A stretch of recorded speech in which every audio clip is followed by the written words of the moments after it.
Recording in progress, thanks to the nice robot lady. So, everybody survived project 4, hopefully. If anybody was not able to turn it in, I sent reminders in FSO. So please contact me so we can see about giving you an extension. All right, so today we're going to be doing lighting part 3, which is basically environment lighting. Now, project 5, which is the environment lighting, will become project 6.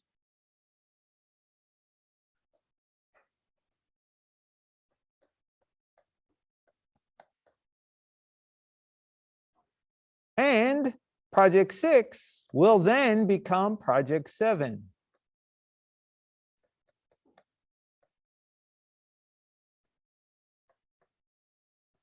So do not delete any of these files. Treat them like gold because they are going to be your next 2 projects that we're building off of.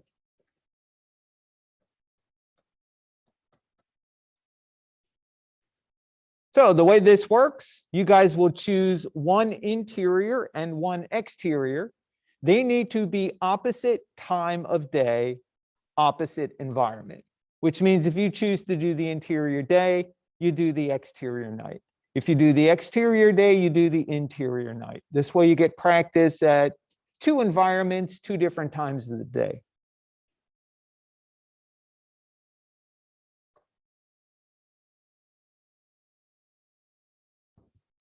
Welcome, Frenzy.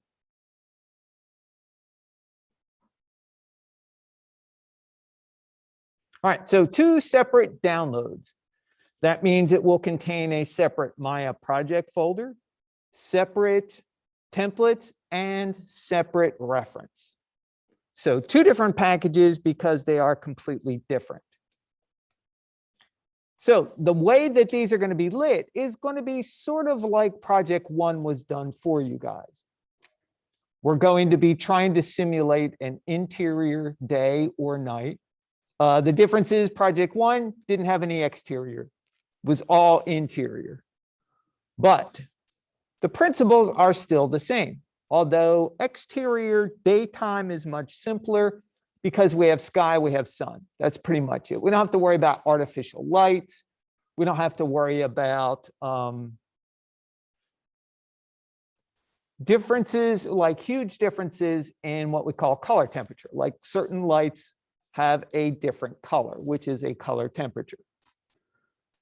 It's based off of how a block of carbon is heated and how it glows at a temperature. So when you go buy light bulbs, incandescent, compact fluorescent LEDs, you go there and on the side of the box, they have color temperature, which tells you it's warm,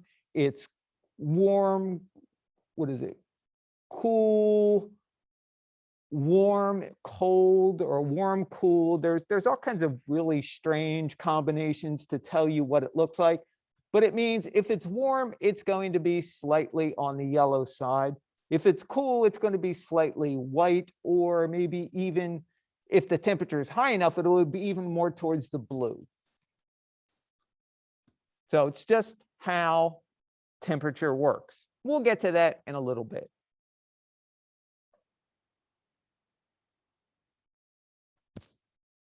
Okay, so let's delete this.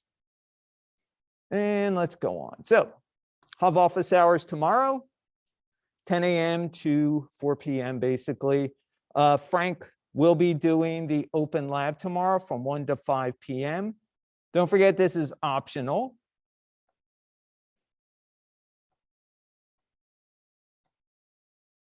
And as always, you also have Discord as a way to go get some simple help.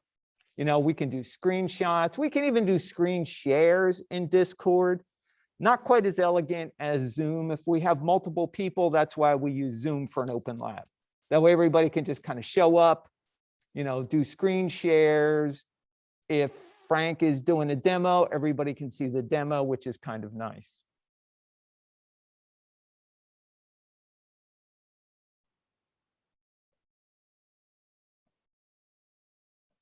All right, so that's 1 to 5 p.m.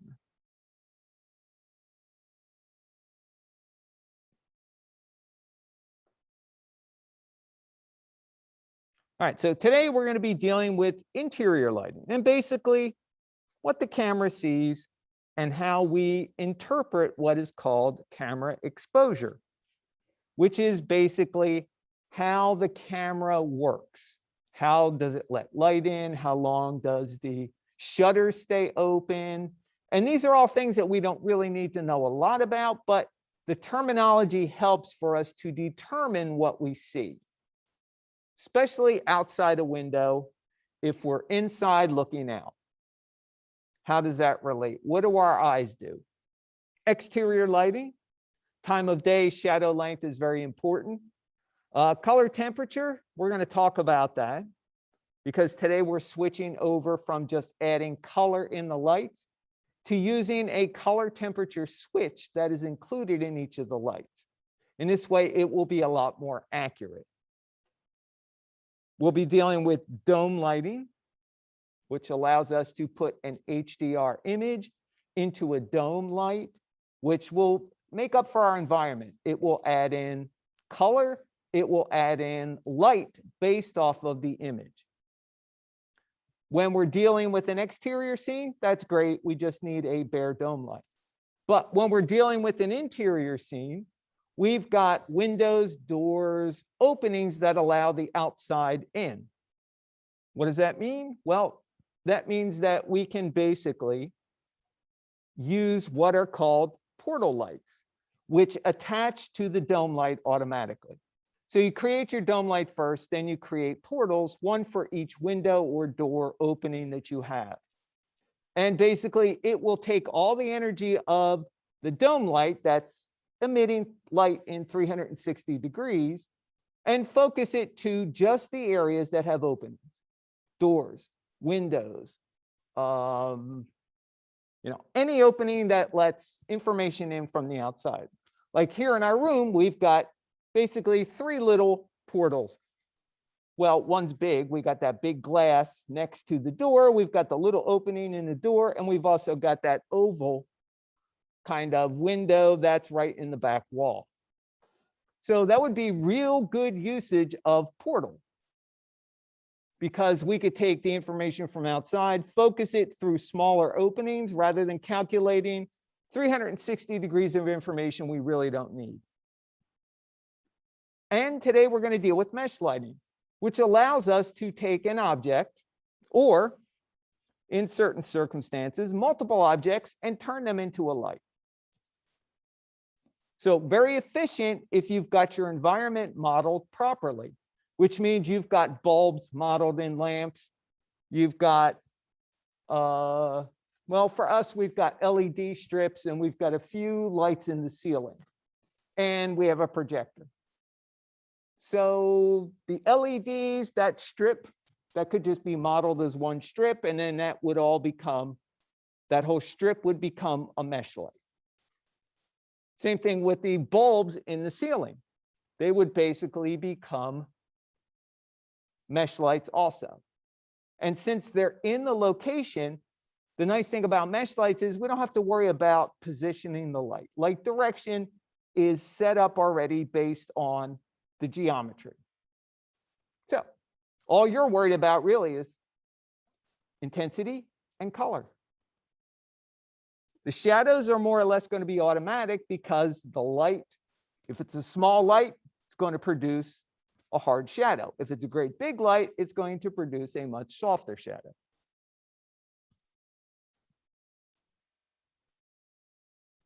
All right.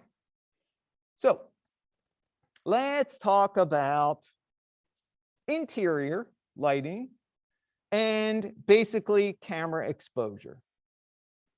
So I have 2 pictures, actually 4. The 2 on the left were taken with a manual, what's called DSLR camera. It's basically a manual camera that allows me to adjust the shutter speed, which is how long does the opening of the camera, the aperture, stay open. to allow light into the camera sensor. And it allows me to control basically the size of the opening. Bigger the opening, the more light it lets in, smaller opening, little bit of light. It also allows me to do things like focus it manually, color balance.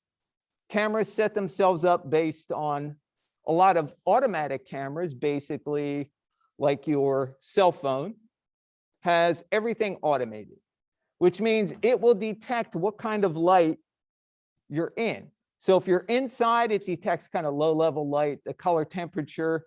It's going to think, okay, well, you're inside. I want to set you up for this so that these lights look natural. You go outside, the light's going to be a little brighter, maybe even a little cooler. All right, so it's going to sense that and make that light look natural. Now, if you are in a position where you see both the interior and the exterior, the camera has to decide. In the case of an automatic camera, it tries to best guess what you want. In the case of a manual camera, like the images on the left, that's going to be based on how you set it up, how you tell that camera where you're at. And a lot of times it's as simple as a switch.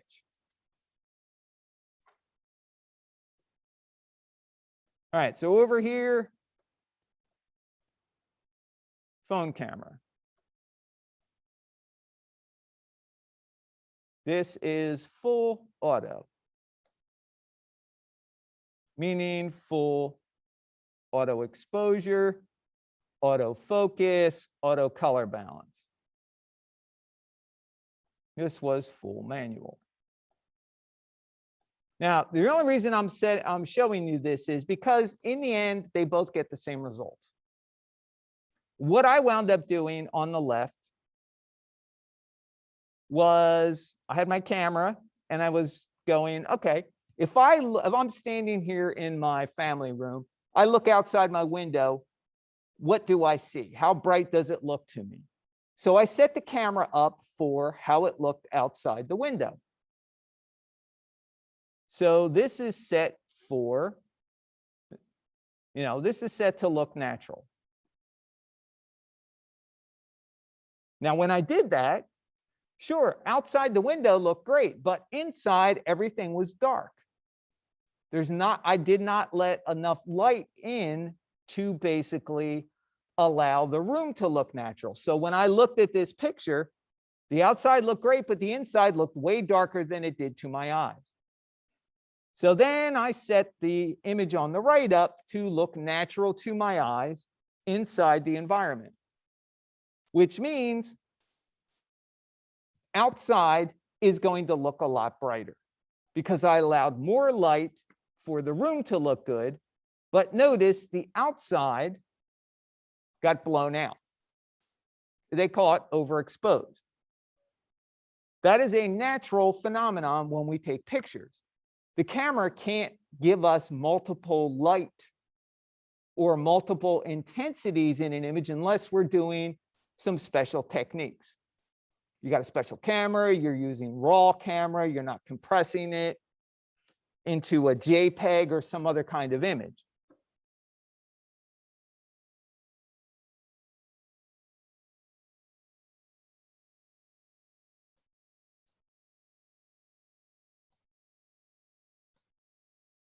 So this looks natural, this overexposed.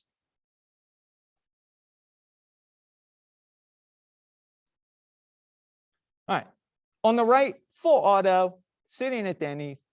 I let the camera adjust itself to look natural inside.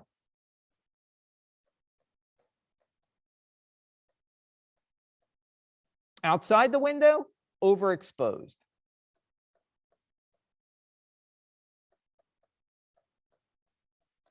So, 5 seconds later, I stuck the camera closer to the window, allowed the camera to adjust to the light levels outside. So now outside looks natural. Inside, way too dark.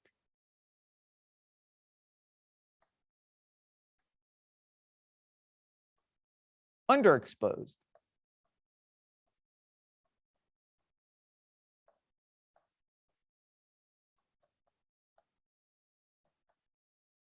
So basically, what we're going to do is we're going to do what most photographers do, even in CG. We are going to light our scenes so the inside looks natural and allow the outside image in our dome light to look a little blown out or overexposed.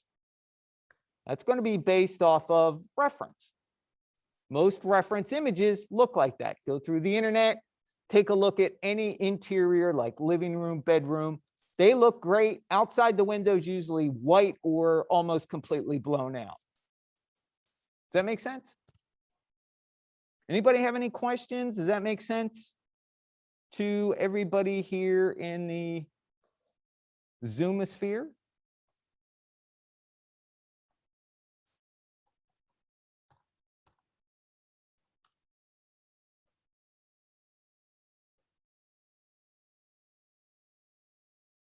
Any questions?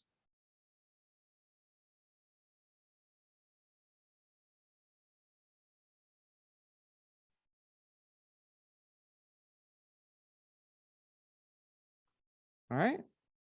Good, good, good, good, good.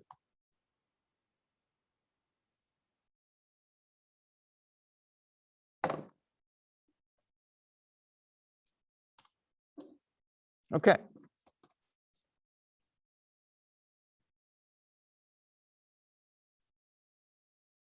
Kind of drop that down.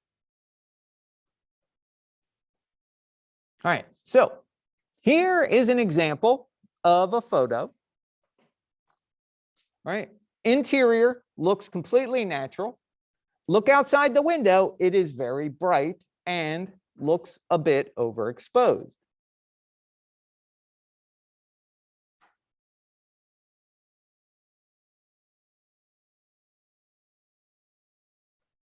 So, how we would light this scene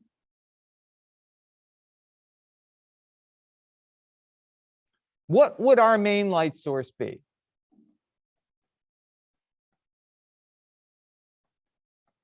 In this image, if we were to do this in CG.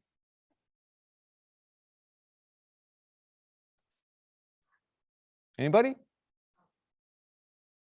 Okay, outside, but what outside in particular? The sun? Okay. I would go with that. The sun is going to be our main source.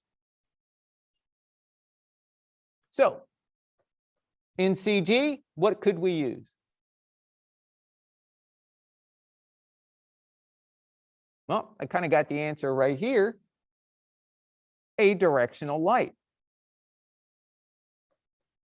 Parallel light rays, parallel shadows. So the sunlight that reaches Earth is not the only light.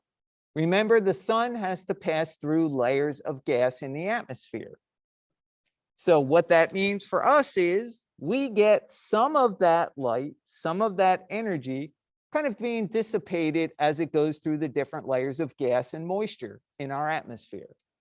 Some of that light gets trapped or bounces around in the moisture layers, or there could be pollutants, particles, whatever we have floating around in the atmosphere, in the air. So as the sun goes through, some of that light's going to be dispersed. We got clouds. That's basically going to allow the light to diffuse or break up. Just like a light hitting a surface that's got a little roughness on it, a diffuse surface, it's going to diffuse it or scatter it, blanket us, basically. Now, we also, outside the window, have indirect light. Sun hits the ground, hits a building, hits a car, hits a tree, hits grass, hits anything outside that bounces around, picks up color, and then eventually will work its way into the window, especially if we're inside looking out. So that's perfect for us to use a dome light. That dome light gives us the ability to put an image in there that will give us the ability to light and to get color and visual information later on when we start adding reflective materials.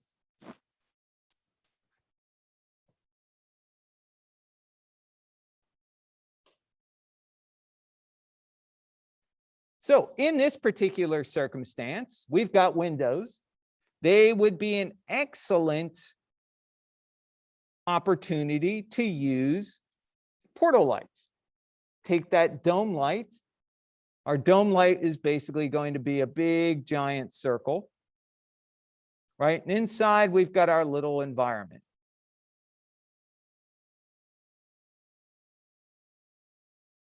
All right, maybe you got a couple windows, couple doors.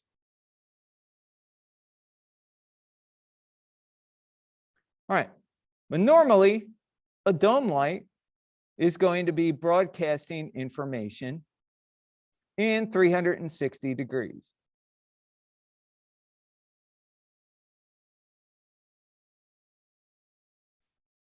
If we're outside walking around our environment, that's great. We want that. But when you're inside, it seems very inefficient to have all that dome light being calculated when all we see is a very small piece of it. Like here, we've got 1, 2, 3, 4, 5, 6, maybe 7 windows. Why should we calculate 360 degrees of a big giant dome light when we only see one side of it with 7 little openings? So this is where we use what are called portals. Right? So we basically create portals that look like little area lights. They are attached to dome lights. They're kind of like the dome lights servants. They're little, basically, slave lights.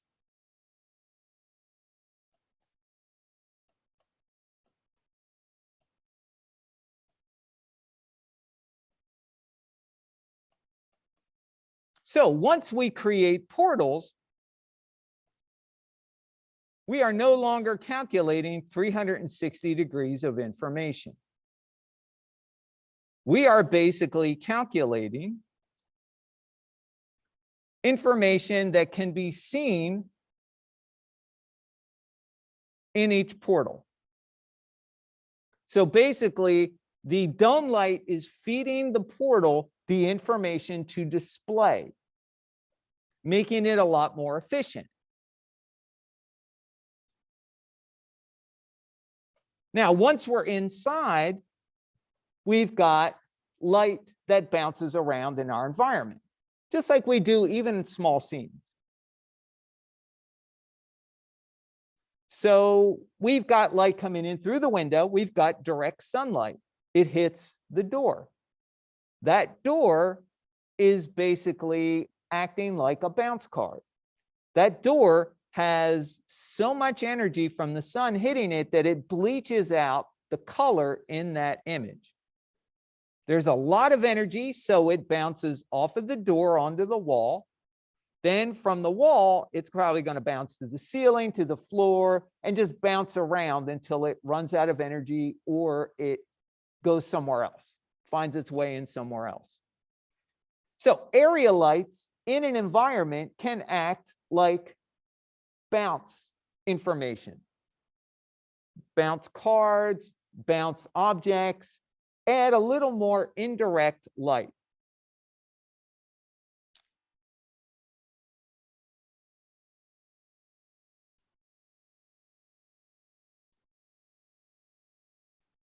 So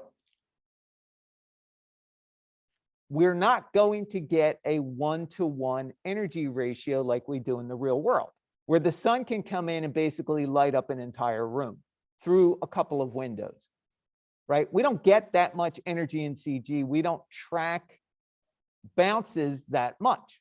Our systems are just not efficient enough. And quite frankly, with a little laptop, that's asking a lot. You know, you're talking about millions and billions of bounces in an environment that happen, then we take it for granted every day. So in CG, we have to kind of, we'll put in what we know to exist in the real world. Directional light for the sun, we've got a dome light. If we're inside, we're going to add portals. We're going to light it get it to look as good as we can based on our reference, and then see where we need to add additional light inside the environment, which might be to put a couple area lights in. Could use an area light bouncing off the door to hit the wall. We could use one on the wall. We could use one on the floor, kind of bouncing around, just to kind of help all that energy go. All right, does that make sense? Now, a couple of things you can look out for when you're working is this image is one location in this big environment. I'm assuming it's a bigger environment. You know, for all I know, the camera could be up against the wall, but I doubt it, because if I take a look at the globe lights on the ceiling, I can see these little highlights that kind of tell me that there's probably windows behind the camera or off to the right that we can't see. It's probably a big open, you know, open air or open light environment.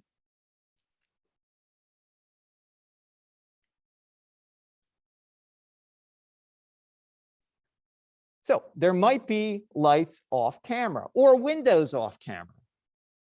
Now, if this were modeled accurately, like in the real world, the modeler probably would have gotten floor plans or additional pictures to model from, and we would have windows modeled off camera. So we would stick portal lights in those windows, even if they're off camera, because they will help to bring light in anyway.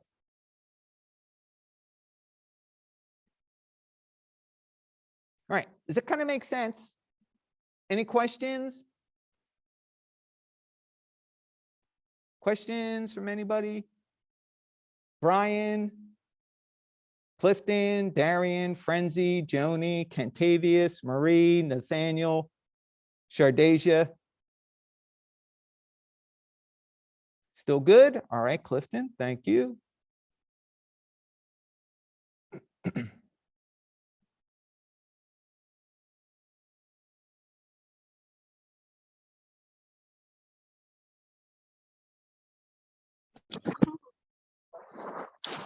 You have a question, Marie?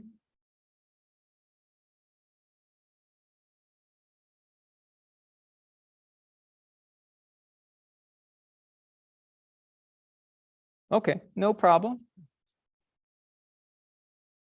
All right, let's talk about interior night. Interior night, we're not going to get a lot of information or a lot of energy or light coming in from the outside. We're going to get a little bit of information if we look out the window. We're going to see some faint lights, but honestly, that's not going to add a lot of information. It's not you can't really navigate a room based on some distant lights outside your window. You know, you might be able to see some things, you know, within a couple of feet of the window, but after that, it's going to fade pretty quick, and you wind up stubbing your toe or walking into a chair, which I can attest to. Oh, I don't need light. Step on a dog or a cat, you know, they're not happy, you're not happy. All right, so that is a dome light is still used. And at night, we're still going to have portal lights to focus the energy of that dome light so it doesn't create noise when we render. But a lot of our environment's going to be lit with artificial lighting, much like we have in our room here. Most of our lights in here are not coming in through the window. You turn off all the lights in here, even the projector, we make our screens go dark. You know, we'll be able to see a little bit, but you really couldn't read by it. You really couldn't work by it. So dome light image is really just eye candy. It's really just for practical use. Mesh lights are going to be the bulk of what we have and what we use. So we've got lamps, we've got bulbs. Hopefully they have all been modeled.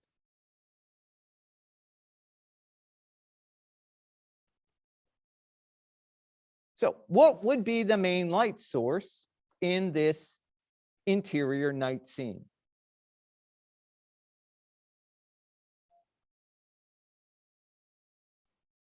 Talking about this light right here? Yep, I would agree. So this would be our main light.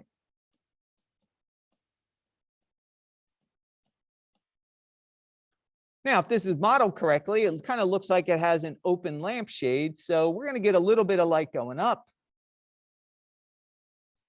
through the top here, and a little bit of light, well, a lot more light coming down. Now, we do have some secondary light here over by this entertainment center or behind it, right? And honestly, that's not really a main light source. That looks like it's just there to help separate the outside from the inside.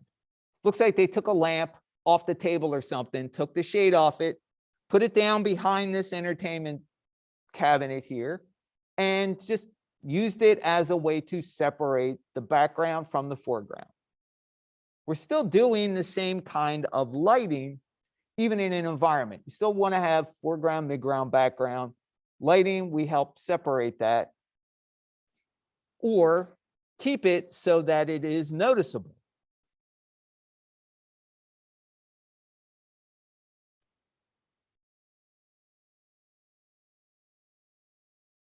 All right, so we get into exterior.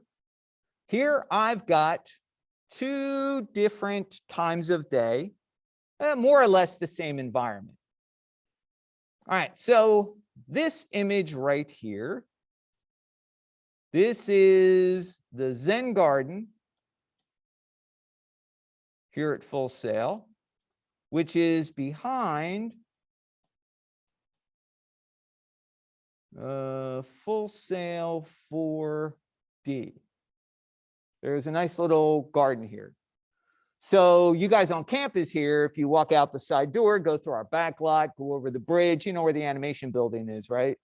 Computer animation 4B. No, all right.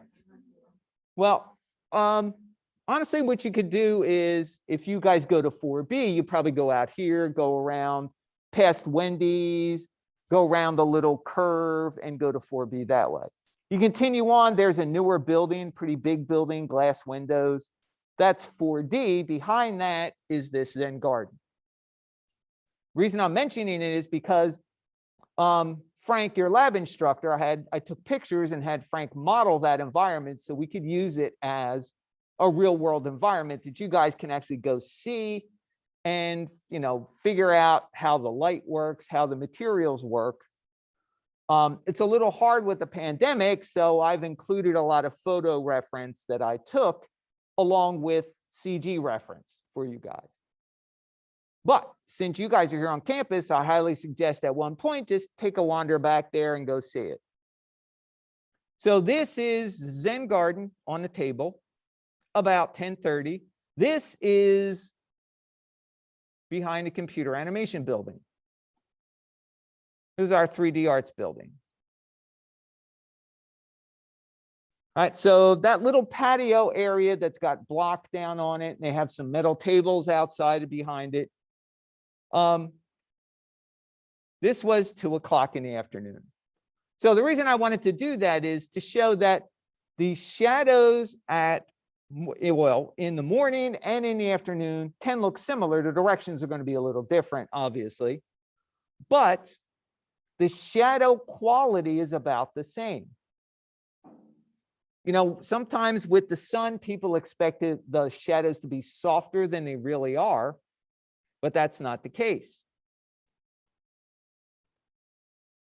Shadows are going to be pretty uniform with the sun, unless you've got an object that's fairly far away from the area that the shadow is going to hit, like a tree branch on the side of a house sometimes will look very soft and very blurry.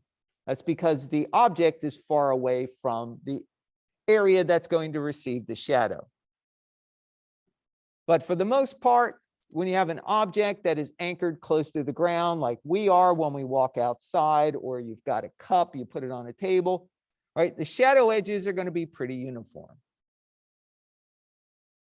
Shadow length will determine how high or the elevation of the light. So with lighting, if your shadows are too long, that means your light is probably too low because the shadows are going to be a lot longer. As the sun rises in the sky, the shadows get shorter. And by noontime, the sun is directly overhead. So the shadows are right under your feet.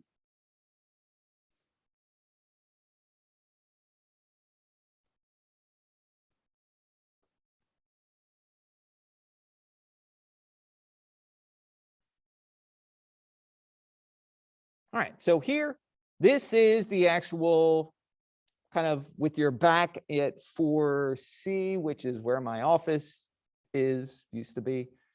And then looking out towards, there's a little pond back here. Okay, this is all the Zen garden. It's got little trellis that you can go under, a little overhang with holes cut in it, provides a little shade. It's got tables you can lunch on. It's got sofas laying around on it. It's a nice little area. So this is 5:30, 6 o'clock in the evening, summertime. Shadows are really long, but notice they are not super soft. We still have a lot of shadow length without being really, really, really soft. Exterior lighting at dusk, the sun is really, really, really low. In fact, it's right on the horizon. We have very little indirect light, very little direct light also. So we get a lot of what's called backlighting, where the sky is much brighter than the environment you're in. Even at night, you go outside, there's very, very little light. Still a little bit of light because, our sun, even though we're not directly in its path, it hits the atmosphere and some of that makes its way around the earth. So even at night, the sky is always going to be brighter than the environment you're in. Houses, trees, telephone poles, they're all going to be in silhouette and the sky is going to be a little bit brighter. So backlight, again, telling you the time of day, especially for the exterior. So when you've got a little still life or a little night scene, you're going to have a lot of little individual lights rather than one big giant light overhead. Usually looks a lot nicer. It's a lot more intimate. All those little lights provide a really nice kind of soft environment.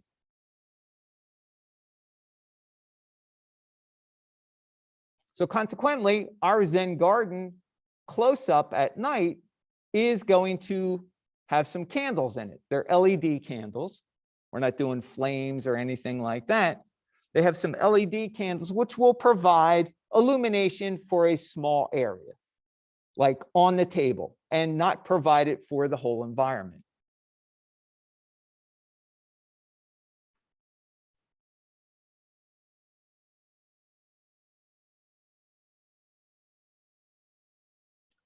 All right, so one thing that I did not mention, which I'll mention again later on also, is that for the environments, you will be doing what's called a long shot and a close-up. We have either two cameras or two bookmarks in a camera, depending on the scene.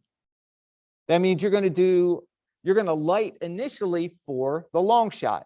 If that looks good, your close-up, the lighting will be perfect automatically. It's just rendering from two different locations in the same environment.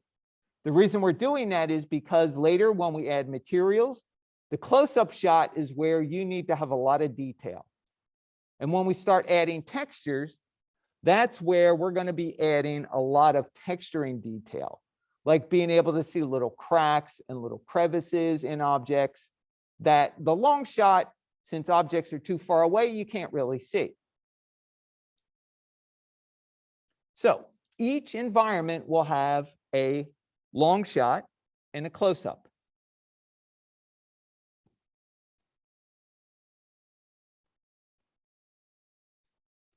All right, let's talk a little bit about light and color temperature. So if you read nothing else in Jeremy Burns' book, Digital Lighting and Rendering, read chapter 8, The Art and Science of Color.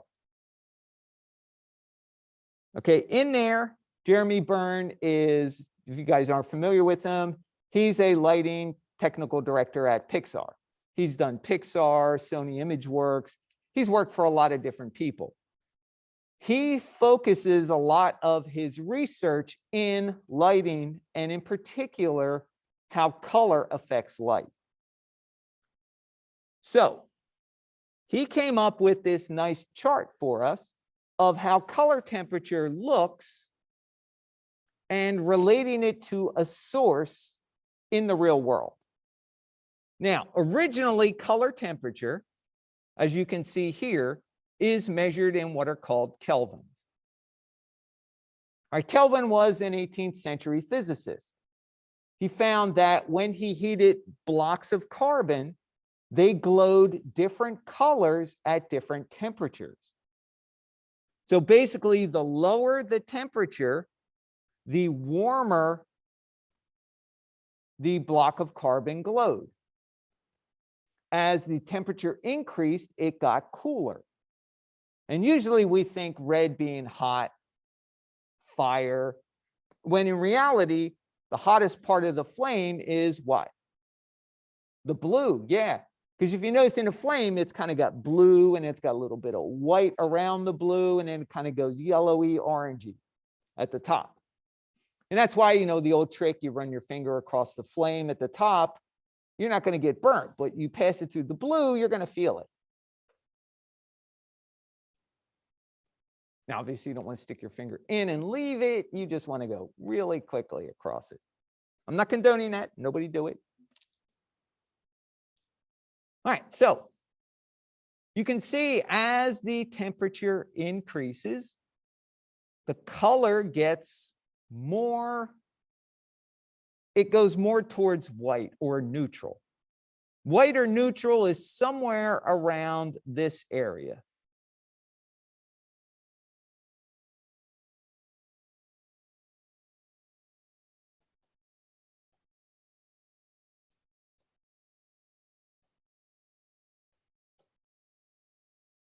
Okay, and as we go in this direction, it's going to get warmer. As we go in this direction, it's going to get cooler.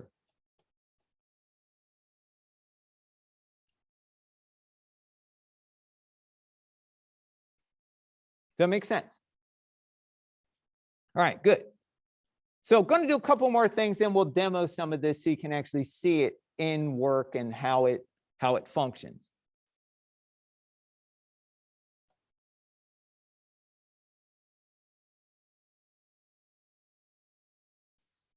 All right, so in Arnold, you create a dome light in the Arnold shelf. This little icon right here, create sky, they call it a sky dome light. The dome light by itself, if you do not put an image in it, will illuminate white light by default.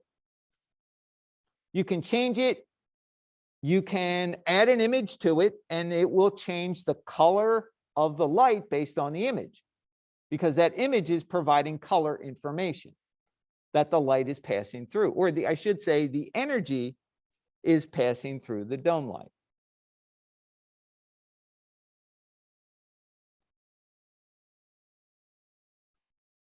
Now, this dome light, when you create it, should automatically be really big and completely envelop your geometry. Even if you've got a pretty big environment, you create a dome light, it's going to be big enough to completely surround anything that's in your scene. Consequently, you don't scale or translate this dome light, but you can rotate it, meaning you can rotate it so that you can change what the camera sees based in your image. It's meant to look like it's infinitely far away, sort of like our sky. So rotation is really the only thing that matters.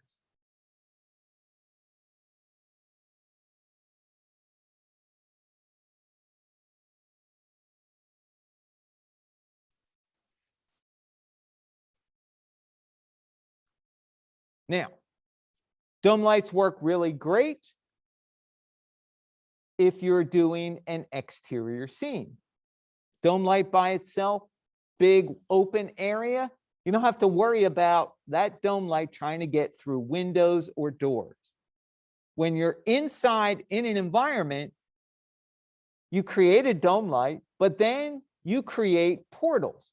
Now, if you select the dome light and click the little portal button, each dome light is automatically attached to that portal. So it's really kind of automatic. For our lighting for the interior, we're going to use a technique that's sometimes a little mind-boggling for students when they first do it. We're basically going to use two dome lights. One dome light is for the amount of energy that we want to see at the daytime in an interior environment. We're not worried about what image is in it. We're not worried about how it looks outside the window. It's pure. Does it illuminate the room like we want it? The other dome light we use with just an image. There are no portals with the second dome light because all it's doing is providing image for us. And we can then make that image as bright or as dark as we want it. So with a high dynamic range image, an HDR image plugged into a dome light, we can take that same image, use it for nighttime or use it for daytime. High dynamic means it contains enough information where you're not just making it darker by adjusting the contrast or the brightness, you're actually changing the exposure in the image. Make a little more sense when we talk about HDR images and how they're made. But most of the time you get an HDR image, all that information is in there. You don't have to worry about it. As artists, all you want to do is use them. So the nice thing about portals, it confines the energy to a smaller opening, making the dome light much more efficient.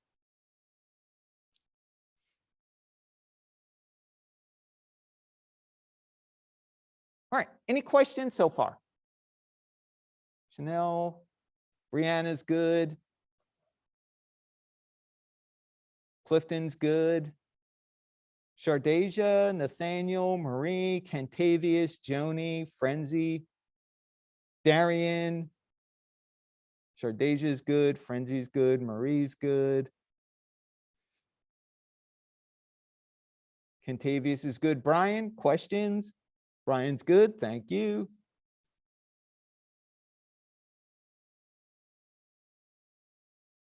All right, now mesh lights. Mesh lights allow us to take an object and turn it into an emissive surface. Now, when we assign that AI standard surface to all our geometry, that's basically telling the geometry it will reflect light. That is what a standard material's job is, to reflect light. When we take a mesh piece of geometry and turn it into a mesh light, we are now getting rid of the reflective property and making that surface emit light just like it would a light. So it would work just like if you dropped a area light in, or a point light, or a spotlight, or even a directional light.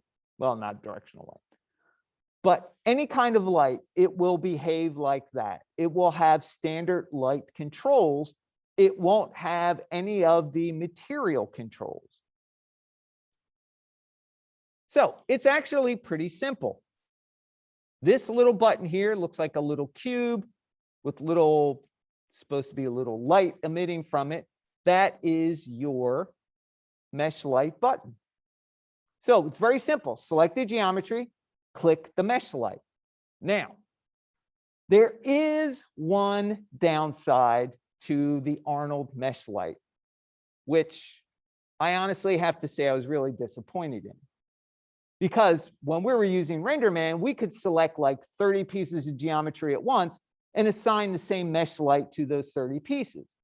This way, if you've got 30 light bulbs in the ceiling, you don't have to go in and individually change the color and the intensity of each light.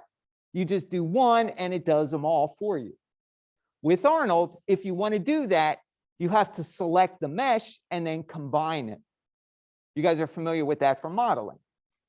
So basically, I've got that written down in the documents because in our interior environment, here you can see this is a lamp from one of our, it's basically one of the surfaces that we're going to turn into a mesh light. We've got bulbs in that arm lamp. Individually, it's a pain to assign a mesh light to each one. So we're going to select all four, combine them. Then you can then add the mesh light to that combined surface, which then all four bulbs act like they're the same age, the same intensity, and you have one control. Now, we also have recessed lights in the ceiling in the interior environment. We're going to do the same thing to that. But we do have single surfaces in there that there's no need to combine because it's one surface. We have a TV screen, we have a computer screen, we have one single bulb on the table, or it's basically a little computer desk that we use. So very simple thing to do. All right, let's talk a little bit about high dynamic range images, because that is what we're going to plug into our our dome light. So high dynamic range images, HDR images, contain all the information from like the dimmest candle or starlight to the brightest sun at noon that we can measure. All that information is contained in that one image. Now, traditionally, HDR images were shot using 3 different exposure settings on a camera. So the photographer would go to a location, take one image, normal exposure, so everything looked great. Then they would let a lot more light in the camera and it would look overexposed. Then they would cut down the light and then it would look underexposed. Well, you take all 3 of those images and combine them into one, you have a lot of information, a lot more information than with just one exposure level. That kind of makes sense?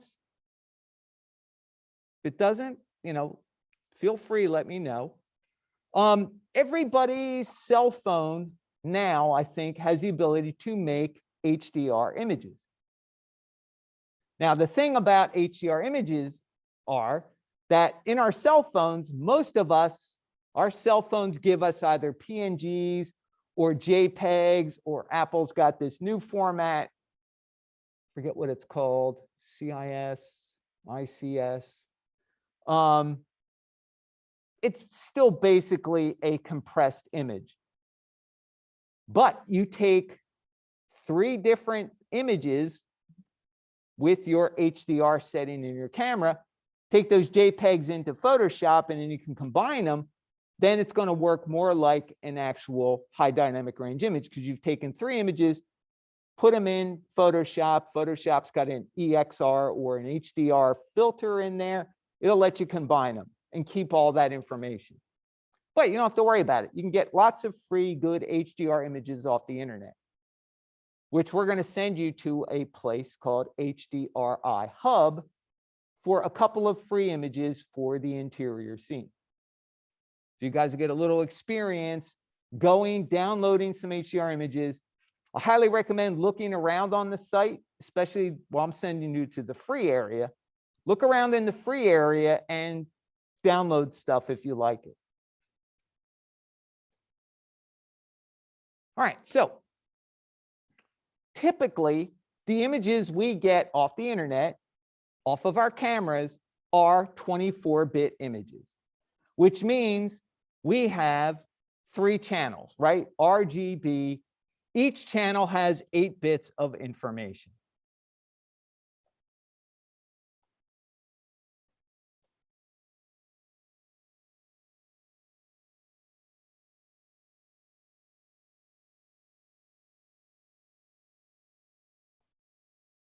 Now, most people, when they see HDR, they think, oh, 32-bit image, that's just one more channel than RGB.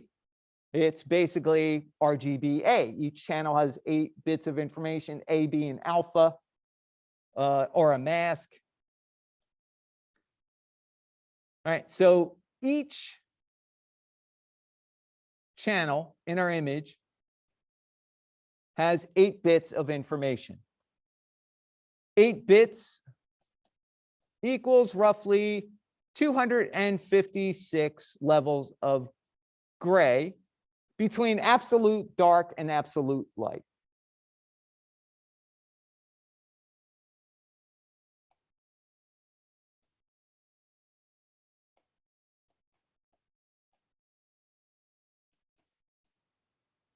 Between black and white, black being 0, white being 1, or in the case of 256 levels, it'd be 0 to 255, and it would stop. All right, now, HDR images have 32 bits of information per channel, not just 8 bits combined into one image. All right, so let's see, how does that work? Let me pull up my calculator here.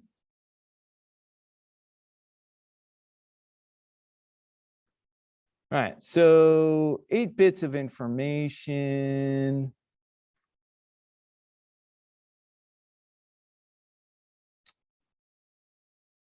So 30, now I need a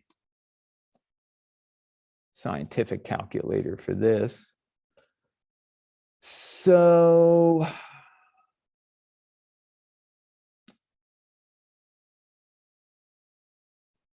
it would be this. It would be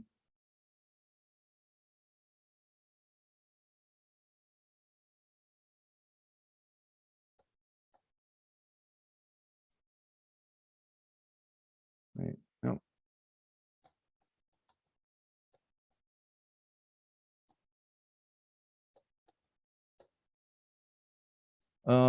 Yeah, that's much bigger.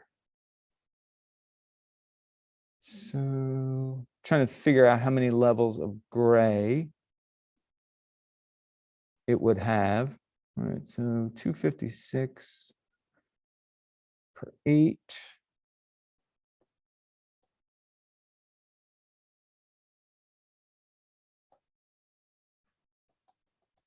So I think it's 32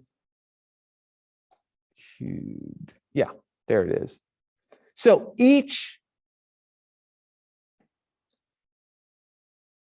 instead of having 256 levels between absolute dark and absolute light, it's got over 1 million different levels between absolute black and absolute white. So high dynamic is not just, not just lip service. It actually has a lot more information. So it basically, you're not really limited to a number of channels that you can have in an HDR image. You just can't go past all that information. But HDR images, like EXR images are basically HDR images that are more user-friendly to write to. That's why renderers use them. Give you an idea, HDR was originally developed in the mid-1980s for NASA and scientific university research. This way they could store really huge chunks of information in a single file. Especially if you're going up into space, you're shooting, the galaxy or the universe with a big giant camera. You want to capture as much information as you can so you can analyze it accurately. So that's how it was originally conceived. Now, in the 1980s, consumers, us, we did not have cameras, digital cameras, that were anywhere near being able to utilize that information. So many of you weren't around at all in the 80s, but if you were, digital cameras were something like, 120 pixels by, 96 pixels. That would be an image that was really tiny and really blurry and really crappy. It wasn't until the mid-1990s when we broke the 1 megapixel barrier for consumer cameras were we able to start utilizing HDR images. So think about it today. Most of your phones have capability that back in the mid-1990s would have cost $20,000. So our phones now have professional quality in them. They're 4K, they'll do slow-mo 60 frames a second, some phones will do 120 frames a second. We can actually create super slow-mo. 4K video, the pixel for a still is probably, forget what most phones are now, it's like 24 or 32 megapixel images. They're really good. All right, there are two main kinds of high dynamic range images. One is an HDR, which is the original. The other is EXR. Now, EXR was developed by Industrial Light and Magic. If you're not familiar with Industrial Light and Magic, ILM, they were George Lucas's visual effects house, ILM. And they developed it because in 2000, Sony came out with a brand new digital HD cinema camera. Until then, most of movies were shot with film, actual film. Now everything's digital, but back in 2000, Sony came out with the first one. ILM saw that and said, you know what? This first generation digital camera contains a lot more information than most of our cellulite or, traditional film has. And the Sony camera at the time was a 2K camera. So it was basically 2048 by 1556. And they realized that they wanted to capture and maintain all of the information that the camera could in a file format that they could customize. HDR isn't really customizable. It's kind of a fixed format. So they wrote an open source version of it called OpenEXR, which they released to the public. Open source means anybody can use it. All you have to do is, give credit. If you're going to use it, you can modify it, you can distribute it, just give it back to the community to share. So it quickly became a standard, which they were kind of banking on because it made it a lot easier for them. So once they did that, it became kind of the standard go-to format. Now, there are a bunch of other formats out there now, which, if you go out and work in the industry, you're going to run into a few others. I can't bring them to mind, but a lot of them might be proprietary to a camera where you bring it in to either Photoshop or Shake or Nuke or After Effects and be able to manipulate the image, because most compositing programs and image editing programs can handle all these different formats, like Photoshop can. Maya, not so much. Maya just likes what it likes, and you have to feed the beast. All right, there are two different kinds of flavors, if you will, of high dynamic range images. There's angular, which kind of looks like a spherical mirror ball. It's actually called a light probe. They used to be really common about 10 years ago. And then everybody's like, that's stupid. It's awful. It's ugly. They're hard to make. Why should we do that? Just, let us take a regular traditional image with a camera and a special lens. And, you guys work on mapping that image to the sphere properly, rather than having us sphericalize it first before bringing it into Maya. So these kind of have fallen out of favor, angular. Anything you find on the internet is probably going to be this, it's called spherical, but it is just kind of rectangular. But the nice thing is they are designed, all of the dome lights, whether it's V-Ray or Arnold or RenderMan, they all handle this accurately, which means you bring that image into the dome light, it will wrap around it perfectly. You won't even see a seam. So this is really the preferred type. Arnold can handle both types, but the default is what they call it lat long. It's basically this rectangular spherical map. So fortunately, it's all default for you. You really don't have to change anything. But if you ever get a weird image like this, there is a setting in the dome light that you can change it to. And if you forget, just go to the Arnold docs and you can find it just under dome light. But I'll show you where it is. I don't like to harp on it too much because we don't supply you with any of those images. And basically anything on the internet is going to look like the first one anyway.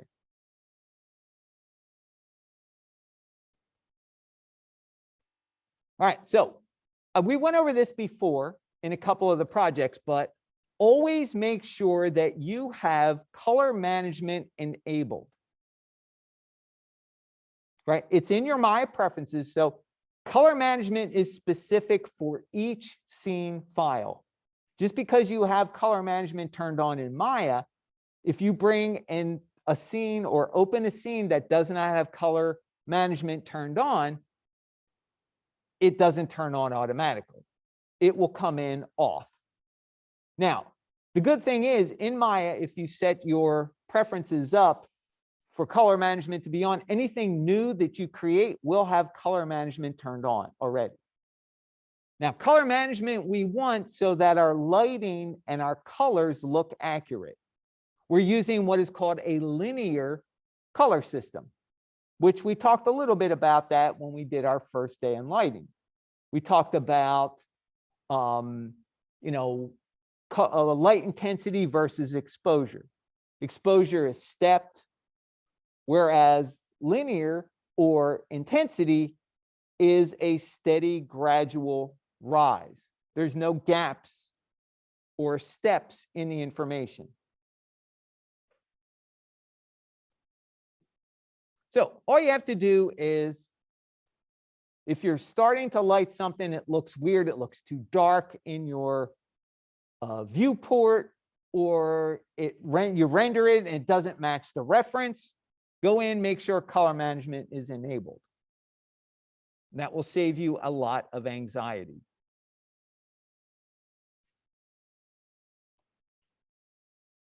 All right, so we have a couple resources here for you guys.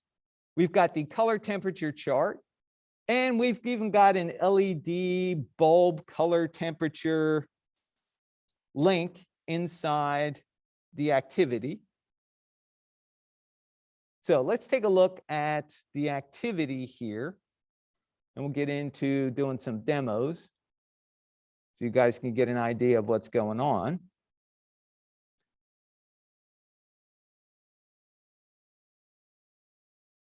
All right, so objectives, we're still going to be doing the principles of light direction, light intensity, light color, shadow quality. But a lot of this with an environment is going to be fixed. Meaning you've got sunlight coming in through a window, that sun's going to provide a lot of energy. The shadows are going to be based off the sun. You've got a dome light outside. That dome light will probably have portals if you have windows. That big area light portal light will create shadows automatically for you. So a lot of times your direction is determined by the sun or the placement of your objects in your scene. So at night, you got a lamp, there's going to be a bulb in it. That's where your light's going to come from.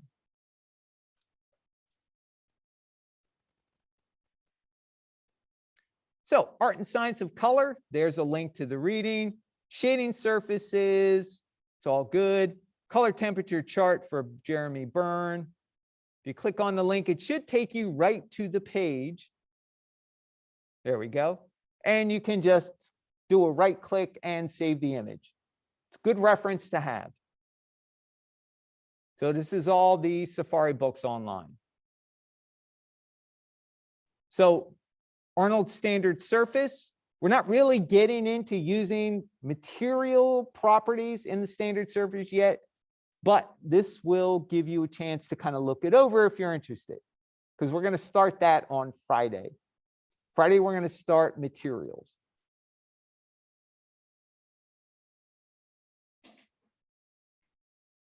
All right, so getting started. Don't forget, go through this. You're going to be assigning a Arnold AI standard surface to all the mesh inside each environment.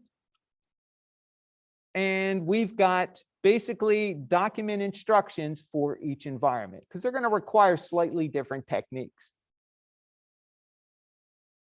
All right, so environment lighting day, you're going to choose one. You're going to choose either the interior or the exterior. Whichever one you choose, you need to do the opposite of at night. So if you choose interior day, you got to do exterior night. You choose exterior day, you have to do interior night. Opposite time of day, opposite environment. So just be aware, one choice affects your other choice. All right, so different instructions for each one. So here for the interior, you're going to assign your AI standard, but this time we're going to change the base color value from being 0.5, we're dropping it down to 0.18. The reason we're doing that is because we're going to be adding a lot more energy or intensity into the environment because we wanted that light to bounce around. And in order to do that, you got to throw a lot of information at it. Whereas 0.5, 0.5 makes things look nice and light, but the problem is you throw a lot of energy in there, it tends to blow the surfaces out, they look white, and it just doesn't look natural. So that's why we're going to keep our base weight at 1, which we always do. Base color value is going to be 0.18, specular off. We don't want anything shiny in the scene. All right, so here are the links to the HDRI Hub. This one is the website itself. This one will take you, and by the way, I highly advise you to right-click on the link and open it in a new tab. Because if you click on the link, it's basically going to load the website into the same tab that you had your instructions in. So, all right, so this will take you right to the location. Free, commercial. All you have to do is click download. 51 megabytes. We'll save it. There we go. Now, when you get your images, you can get both because we have an interior day dome light and we also have an interior night dome light. They're two different images. Depending on which scene you do, but you can go download both to play around with. When you get your download, you're going to have a folder filled with a lot of stuff. Okay, first thing you want to do is always do the README doc. Make sure there's nothing special in there. Like if you want to use this, you have to get permission, or You have to give credit to the author or the photographer. Just make sure none of that information is in here.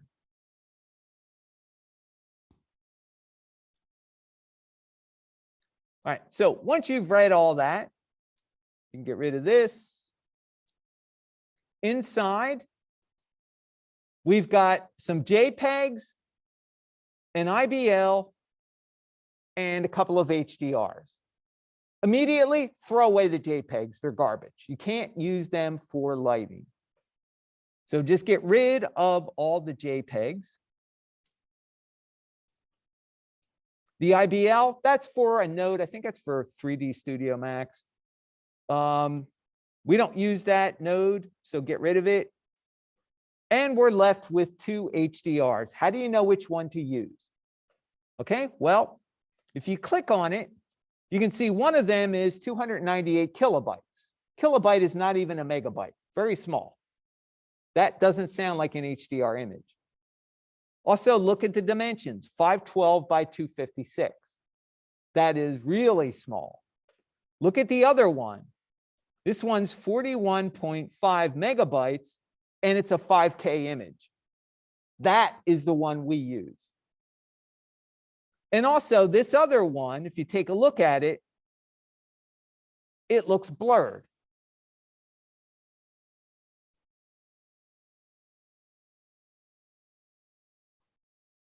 That one's nice and clear and it's big. This is little teeny tiny and blurred. That almost looks like the environment you get in Substance Painter, right? So this is garbage. Get rid of that. This is what you use. Now, what you're going to do is take that HDR image, place it into the source images folder of your Maya project folder. So that also means you're going to want to download the information that we have down here at the bottom. We've got 3 downloads for you. Got the Zen Garden, got the interior, and then we have the My Comp templates. In addition to doing an interior and an exterior environment, you're also going to get the chance to find some reference on the internet and make up an environment based off your reference. You're responsible for the lighting. You need to use a dome light, so you can use the dome lights we provide. You can go find another one if you want. Sorry, I meant HDR image, because you're going to make a dome light, but you need to bring an HDR image into it. So you can use what we provide or find another one on your own. You're basically going to get a chance to have a little artistic freedom creating a composition based on an environment you would like to try and recreate. You're limited to using our geometry just like you were in the past. Use our geometry. You can move it, scale it, rotate it, translate it, hide it, whatever you want to do, duplicate it. You just can't model anything. You are totally responsible for the lighting and the camera work. So the reason we give you a separate template is because we don't need you to do a close-up shot. We only need one render for your My Comp exercise. Whereas the other ones, you're going to have a long shot and a close-up.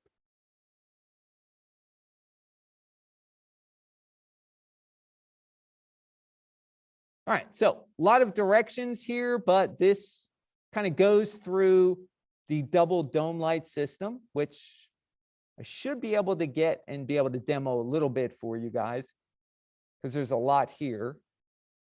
All right, here's the Zen Garden. Zen Garden is a little simpler for the daytime, only because it utilizes a dome light.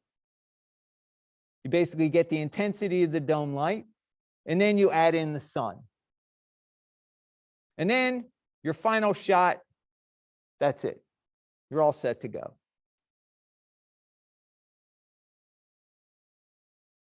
Whereas you had a few more steps for the interior, right? You had dome light, basically a non-visible dome light with portals.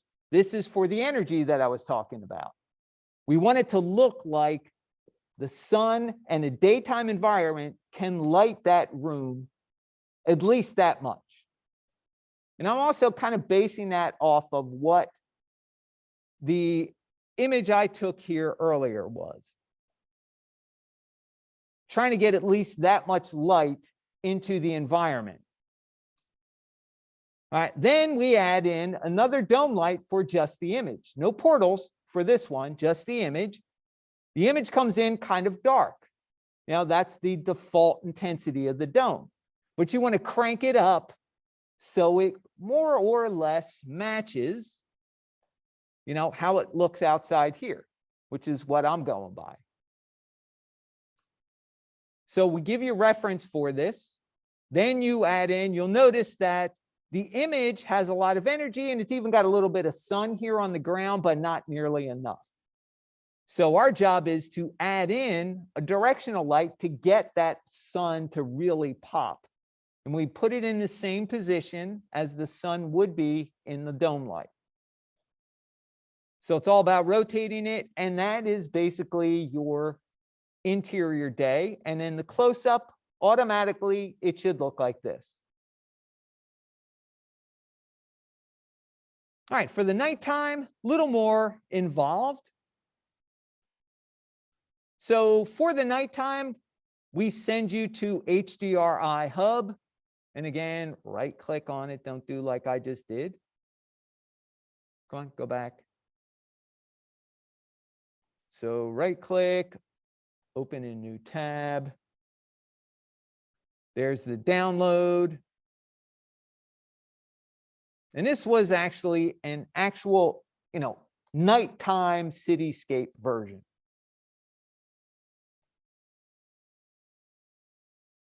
There we go. There's our nighttime.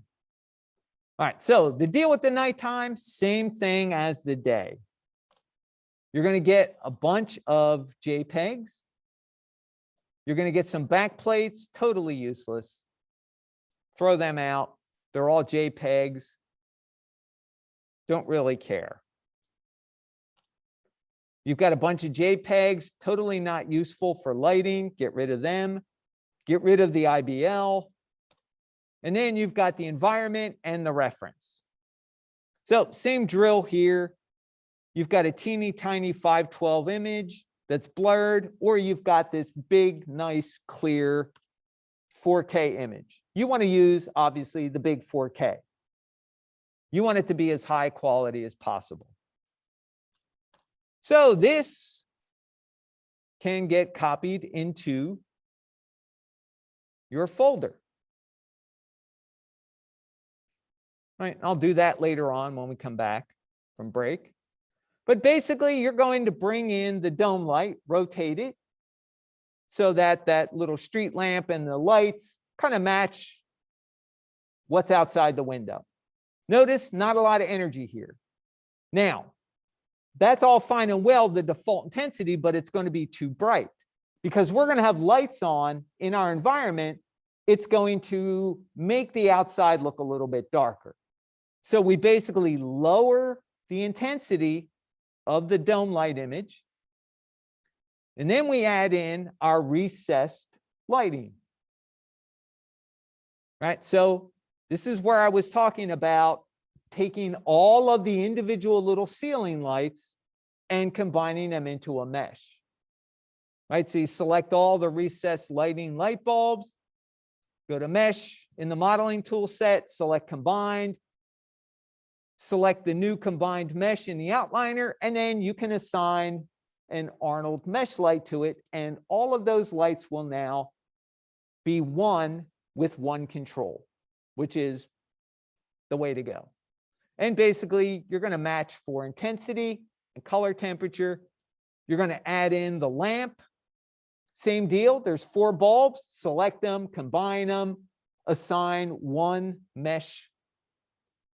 Arnold mesh light to them, get the intensity, get the color. Going to select the TV screen. We're going to turn it so it's on, no channel, it's booting up. It's going to be a little bit brighter than some of like the computer, you'll see. All right, then we have a lamp light, single mesh. And then we have the computer, and that is your interior night long shot. And then if you've gotten this correct, when you do the close-up, that's what you get.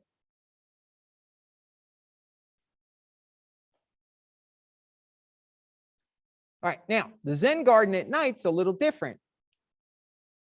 We don't need to worry about portals. It's an open environment. So we're going to start just like we did with the daytime. You're going to bring this in, you're going to rotate this in X, Y, and Z, kind of get everything to look good. Adjust the intensity so you can barely see, but there is a little bit of a silhouette in the sky if you download the reference. We're going to create a couple of exterior lights. Now, just to kind of show you where the lighting's coming from, if you take a look inside the Zen garden reference images here, I have photo reference for you guys. This is what I gave Frank to model the Zen garden from. Kind of side, this is the actual long shot that we're actually mimicking in CG. So a couple of these big lights I took a picture of just because this is what we have on at night in full sail. Those things are super bright and they're pretty high up. They're about 10 feet off the ground. So this is a panoramic shot that we took at night after it had rained. Of course, every time we tried to take a nighttime shot, it rained when we had the camera. We were trying to do it with an HDR camera that we borrowed, but we couldn't. Anyway, this is that really big, bright upper light. You'll notice that there's some little trees around the Zen garden. This is our main area, by the way, at night. You'll notice that each tree's kind of got like a little light pointed up at it to provide a little bit of light. So we've got one behind the camera. We've got one, this one's not working. There's one on either side. That's where the lighting comes from. Wasn't just making it up. So this would be that big overhead light up behind the camera. Then we add in a lower light. This would be that lower tree light that's behind the camera also. Provides a little bit of illumination in the front here. Then we do kind of a tree on the left. There's a little bit of light here. We do the same thing on the right. And that's basically your long shot. Now, to make it interesting, we've got a table setting that you guys will turn on for the close-up. And the table setting at night is different than the daytime because it's got candles in it. In the daytime scene, there are no candles. So for the nighttime scene, you just select all of these little LED flame light bulbs, combine them, and turn them into an Arnold mesh. So all four, there's actually one off camera here. All four of those are driven by just a single Arnold mesh light.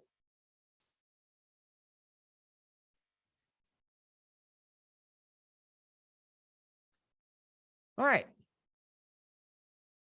So this is a pretty good time. Take a break.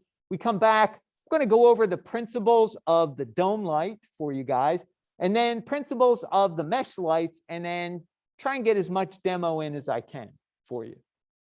Anybody have any questions before we go on break? Okay, Chanel and Brianna are good. All right, Brian, Clifton, Darian, Frenzy, Joni, Kentavious, Marie, Nathaniel, Shardasia. Questions?